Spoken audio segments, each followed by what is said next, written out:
என் பேர் தேன்மொழி. நான் சென்னையில இருக்கேன். நான் யோகா டீச்சரா ஒர்க் பண்ணிட்டு இருக்கேன். 100 days யோகா செலிப்ரேஷன் கோசம் சார் என்னை கூப்பிட்டுருக்காரு. அதுக்கோசம் பேச வந்திருக்கேன். அது ஃபர்ஸ்ட்ல யோகா நான் செய்யறதுக்கு முன்னாடி என் உடம்புல அனிமிக்கா இருக்கும். என்னால் எதுவுமே செய்ய முடியாது.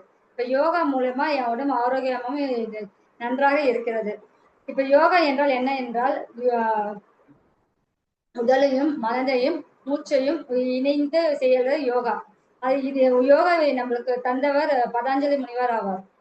யோகா உடல் வலிமையாகவும் மனதை அமைதியாகவும் மூச்சை சமநிலையாகவும் வைத்துக் கொள்வது யோகா. யோகாவில் தினமும் காதால எழுந்து யோகா செய்யறதுனால நம்ம வாழ்க்கை முறையே மாறும். அதனால நம்ம உடலும் ஆரோக்கியமா இருக்கும், மனசு ஆரோக்கியமா, வேலை நம்ம என்ன வேலை செஞ்சாலும் எல்லாம் ஈஸியாகவும் இருக்கு. அதனால டென்ஷன் இல்லாம நம்ம வேலை செய்யலாம். யோகா வந்து லங்ஸே கிளியர் பண்ணலாம், பிளட் சர்க்குலேஷன் இம்ப்ரூவ்மெண்ட் ஆகும், லேடிஸ் ப்ராப்ளம்ல கியூர் பண்ண முடியும்.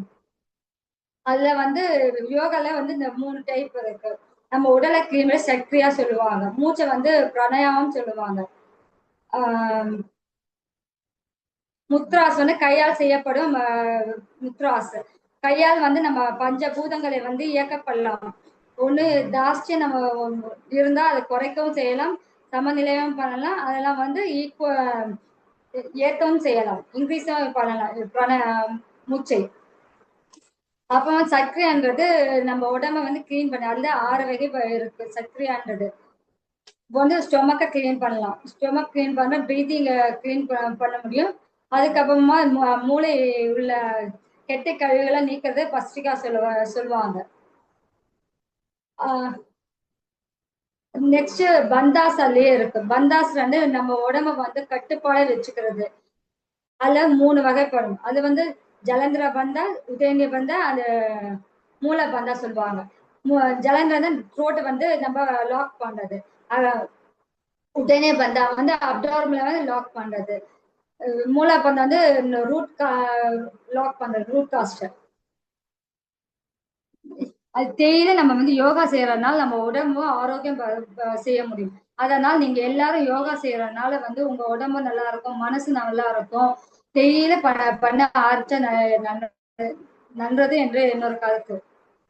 அதனால் நோய் எதிர்ப்பு சக்தி அதிகமாக இருக்கும், நோயே வராம இருக்கும். எனக்கு ஃபர்ஸ்ட் எல்லாம் சளி பிடிக்கும், சளி பிடிச்சா போவாது, எந்த வைத்தியம் பண்ணாலும் போவாது. இப்ப இரும்பலும் சளி எதுவுமே இல்லை.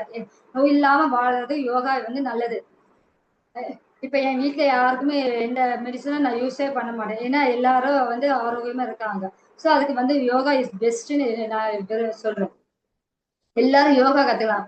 அதே போல பெண்களுக்கு முக்கியமா யோகா கத்துக்கணும். பெண்களுக்கு மாதவிட பிரச்சனைகள் யோகா நல்லது. அதே பிரெக்னன்சி போது யோகா நல்லது.